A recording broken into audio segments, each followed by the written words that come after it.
내용이 오늘은. 요거 보이죠?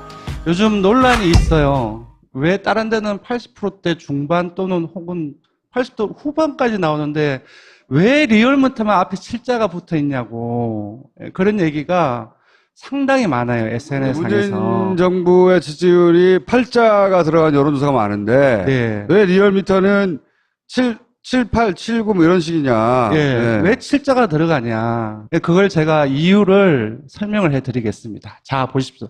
상황 1입니다. 이 숫자가 누구의 숫자일까요? 박근혜 지지율이네요. 맞습니다. 최소 5%포인트에서 한 7%포인트까지 차이가 났어요. 자, 상황 2입니다. 대선입니다. 누구의 지지율일까요? 홍 지사. 예.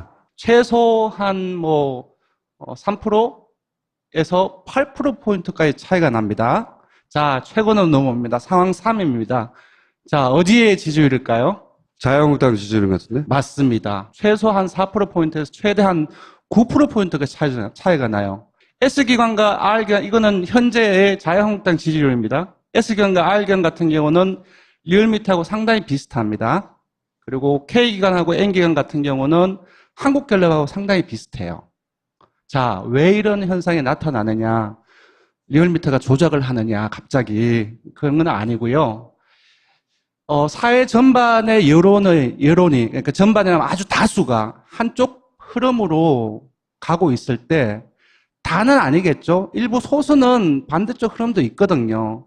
이런 분위기가 형성될 때 어떤 조사 방식을 거치냐에 따라서 다양한 효과가 나타나는데요. 그러니까 이런 분위기에서는 소수가 자신 있게 자기가 원하는 그리고 자기가 생각하는 바를 여론조사상에서 응답을 하기가 힘들어요. 특히 전화 면접에서는. 맞습니다. 그래서 이 다른 조사 방법을 거치면서 이러한 어떤 밝히기 힘든 그런 부분들이 증폭되기도 하고 상당히 완화가 되기도 하는데 전화 면접은 일종의 기명 방식이에요. 왜냐하면 조사원하고 같이 통화를 해서 조사원이 있는데 자기는 누구를 지지하고 누구를 지지하지 않아 라고 얘기를 하는 방식이고 그리고 자동응답 같은 경우는 기계음이 나오고 혼자서 버튼을 누르니까 익명성이 보장이 돼요.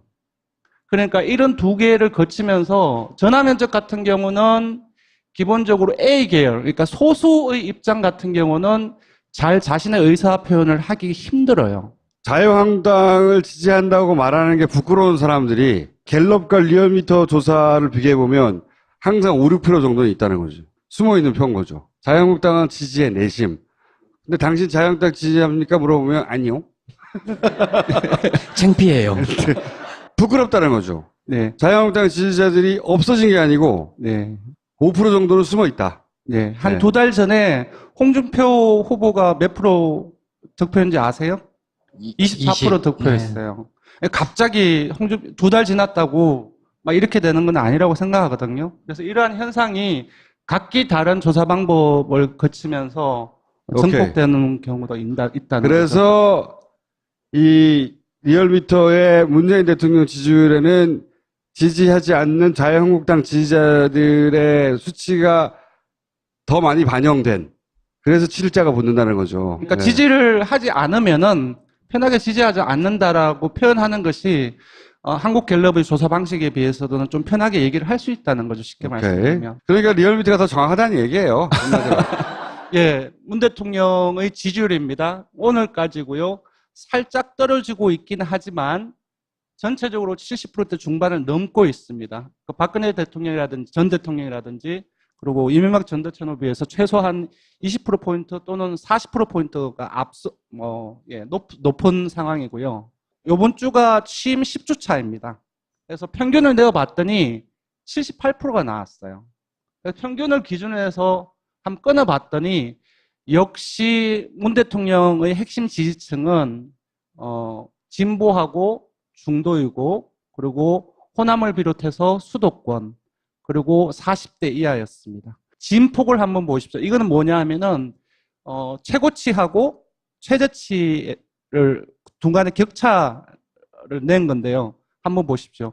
진보 중도 그리고 호남 그리고 40대 전반까지는 상당히 안정되어 있습니다. 최고치하고 최저치가 10%포인트를 해서 미만이거든요.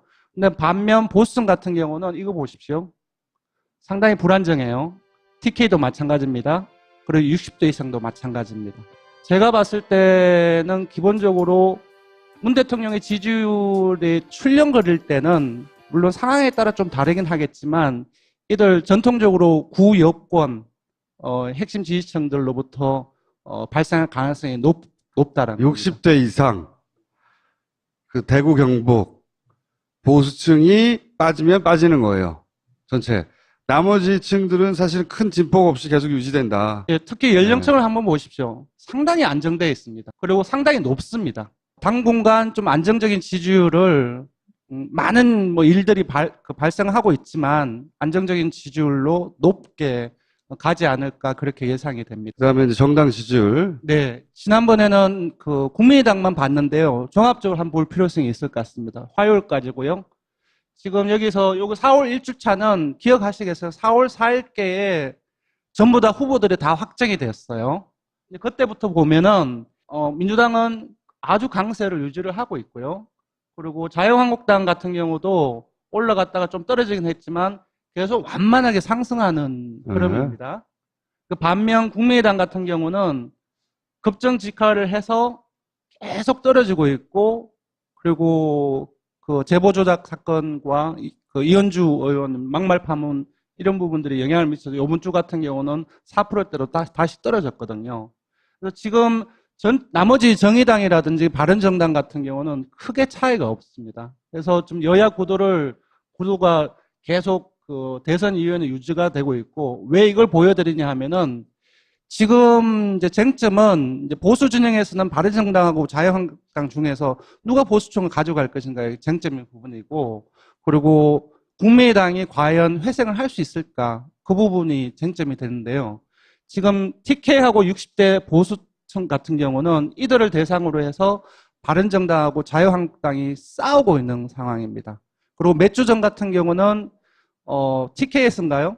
거기에서 바른정당이 자유한국당을 앞섰다라고 한국갤럽 발표가 나왔죠. 근데 실제로 그런가를 한번 살펴봤습니다.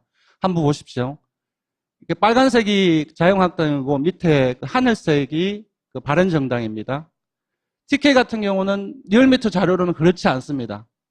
조금씩 벌어지고 있어요. 60대도 마찬가지입니다. 자유한국당 같은 경우 완만하게 상승하고 있고 별 차이가 없어요. 바른정당 같은 경우. 보수층도 마찬가지입니다. 보수층도 자유한국당 같은 경우 완만하게 상승을 하고 있고, 바른정당은 진폭이 조금 있긴 하지만 거의 차이가 없습니다. 그래서 이해운 신임 당대표가 된 이후에 좀 활기차게 여러 가지 발언도 하면서 보수 진영을 바른정 쪽으로 결집시키는 노력을 하고 있지만, 데이터를 보면은 크게 효과가 없고 오히려 자유한국당 쪽이 보수층이라든지 핵심 구 여권 지지층이 좀 결집을 하고 있는 상황이라는 거. 탄핵이라고 하는 국면에서도 15%는 그런 사람이 존재했거든요. 네. 그런 지지자들이. 그런 지지자들을 버릴 수가 없는 거예요. 네. 여기서는. 네. 그 지지자들을 일단 먹고 가야 되는 거예요. 네. 그게 사실은 바른정당이 노릴 수 있는 지점이기도 해요. 왜냐하면 그 사람들하고 나머지하고는 접점이 없거든요. 네. 박근혜 대통령을 어떻게 지금까지 아직도 지지할 수가 있어 하는 사람들이 적어도 70% 이상 된단 말이죠. 아무리 못해도. 거기로 자유한국당이 못 넘어오는 거예요. 그렇게 그걸 강화하면 할수록. 근데 그걸 버릴 수가 없는 거야. 그걸 버려야 제조 베이스에 새로 쓸 수가 있는데 딱 묶이는 것도 딱. 네. 그래서 저는 자유한국당이 점점 더 지지세가 강해진다는 건 그 사람들한테서 점점 더 네. 강하게 내가 여전히 박근혜를 버리지 않았다라는 메시지를 그 사람들한테 주고 있는 네. 덕분이라고 생각하거든요. 우리는 이해 안 가지만 그 사람들을 버리지 못하는 거야, 지금. 그래서 저는 자유한국당도 그렇지만 바른정당에 좀 주목을 하고 싶어요. 그러니까 보수를 버리기 힘들잖아요. 근데 지금의 보수는 예전의 보수하고 달라요. 왜냐하면 스스로가 예전에는 보수층이라고 인식을 하고 있다가 여러 국정농단의 과정을 거치면서 스스로가 나는 보수층이 아니야라고 다 빠져나간 사람들 제외하고 나머지 보수층만 남아있는 거거든요. 근데 그 보수층은 훨씬 더 보수층이 강하다고 볼 수 있습니다.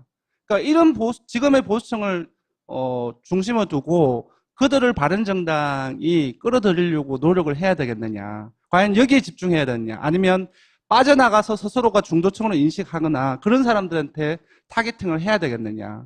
그래서 바른정당 같은 경우는 이러한 그 경향을 보고서 당의 전략이랄까, 타겟팅이라든지 그런 부분들에 대해서 다시 한번 생각을 해볼 필요성이 있다고 후자를 해야 되는데 네.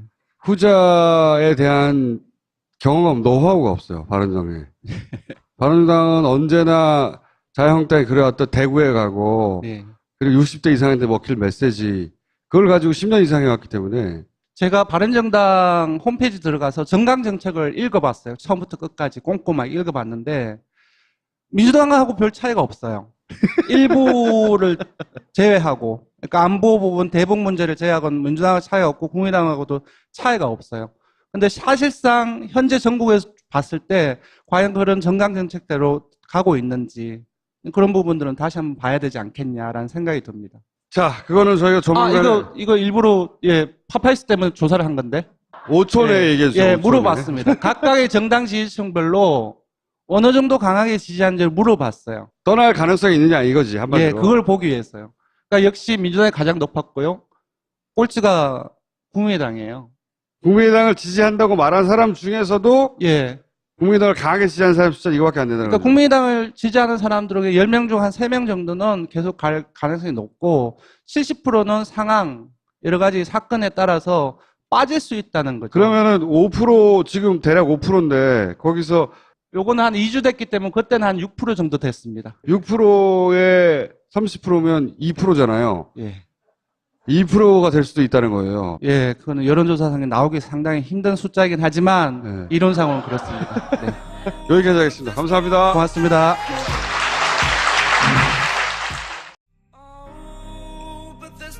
내용이 오늘은 요거 보이죠? 요즘 논란이 있어요. 왜 다른 데는 80%대 중반 또는 혹은 80도 후반까지 나오는데 왜 리얼미터만 앞에 7자가 붙어 있냐고. 그런 얘기가 상당히 많아요. SNS상에서. 문재인 정부의 지지율이 8자가 들어간 여론조사가 많은데 네. 왜 리얼미터는 7, 8, 7, 9 뭐 이런 식이냐. 네. 왜 7자가 들어가냐. 그걸 제가 이유를 설명을 해드리겠습니다. 자, 보십시오. 상황 1입니다. 이 숫자가 누구의 숫자일까요? 박근혜 지지율이네요. 맞습니다. 최소 5%포인트에서 한 7%포인트까지 차이가 났어요. 자, 상황 2입니다. 대선입니다. 누구의 지지율일까요? 홍지사. 네. 최소 한 3%에서 8%포인트까지 차이가 납니다. 아까 리얼미터 조사를 비교해보면 항상 5, 6% 정도는 있다는 거죠. 숨어있는 표인 거죠. 자유한국당은 지지의 내심. 근데 당신 자유한국당 지지합니까? 물어보면 아니요. 창피해요. 부끄럽다는 거죠. 네. 자유한국당 지지자들이 없어진 게 아니고 네. 5% 정도는 숨어 있다. 네. 한 네. 2달 전에 홍준표 후보가 몇 프로 득표했는지 아세요? 24% 득표했어요.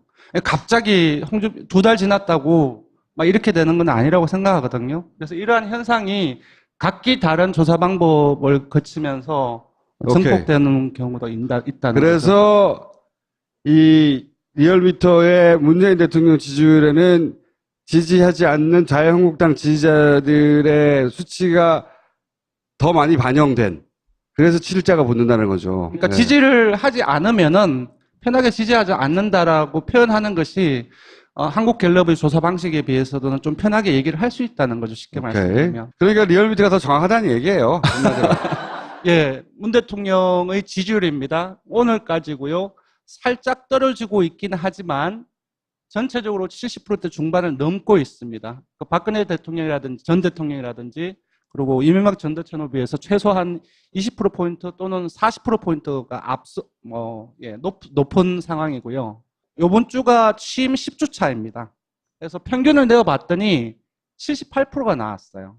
그래서 평균을 기준으로 해서 한번 끊어봤더니 역시 문 대통령의 핵심 지지층은 진보하고 중도이고 그리고 호남을 비롯해서 수도권 그리고 40대 이하였습니다. 진폭을 한번 소수가 자신 있게 자기가 원하는 그리고 자기가 생각하는 바를 여론조사상에서 응답을 하기가 힘들어요. 특히 전화 면접에서는. 맞습니다. 그래서 이 다른 조사 방법을 거치면서 이러한 어떤 밝히기 힘든 그런 부분들이 증폭되기도 하고 상당히 완화가 되기도 하는데 전화 면접은 일종의 기명 방식이에요. 왜냐하면 조사원하고 같이 통화를 해서 조사원이 있는데 자기는 누구를 지지하고 누구를 지지하지 않아 라고 얘기를 하는 방식이고 그리고 자동응답 같은 경우는 기계음이 나오고 혼자서 버튼을 누르니까 익명성이 보장이 돼요.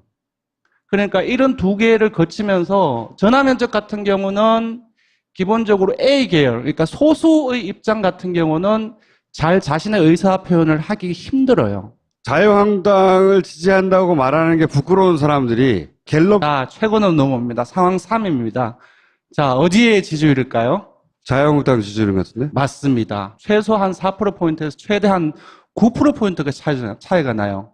S기관과 R기관, 이거는 현재의 자유한국당 지지율입니다. S기관과 R기관 같은 경우는 리얼미터하고 상당히 비슷합니다. 그리고 K기관하고 N기관 같은 경우는 한국갤럽하고 상당히 비슷해요. 자, 왜 이런 현상이 나타나느냐? 리얼미터가 조작을 하느냐, 갑자기. 그런 건 아니고요. 사회 전반의 여론이, 그러니까 전반이라면 아주 다수가 한쪽 흐름으로 가고 있을 때, 다는 아니겠죠. 일부 소수는 반대쪽 흐름도 있거든요. 이런 분위기가 형성될 때 어떤 조사 방식을 거치냐에 따라서 다양한 효과가 나타나는데요. 그러니까 이런 분위기에서는